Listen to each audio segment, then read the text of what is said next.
UV Mimaki area. Ito ang UV Mimaki 1. Ang status ng UV Mimaki 1 is good naman po.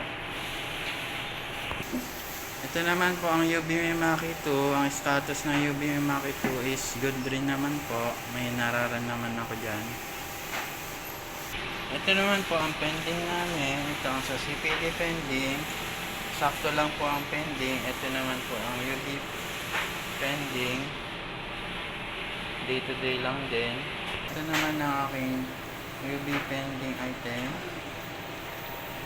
Sa UV jig naman po, sakto naman po ako sa UV jig. Pang UV1 and UV2 na machine. Dito naman ang cleaning materials ko, okay naman po yun siya. Bali may mga katakong mga tela para pamunas. Yan po. Ito naman po ang computer area ng UV Mimaki 1. Ang UV Mimaki 1 computer is okay naman po siya. Hindi naman po siya nagloloko.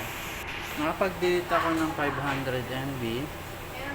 Ito naman po ang kanyang free space. Sa local DC naman po, may free space po na 177 GB. Ito naman po ang PC ng UV Mimaki 2. Okay naman po siya. May na-delete ako na 500 MB rin. Ito naman po ang kanyang free space. 414 GB sa drive C. 111 GB sa disk D. At sa disk F, 174. Dito naman po sa UV Mimaki flatbed nakalagay ang aming ink. Ito po siya. Bali, nakagamit po ako last week ng isang white.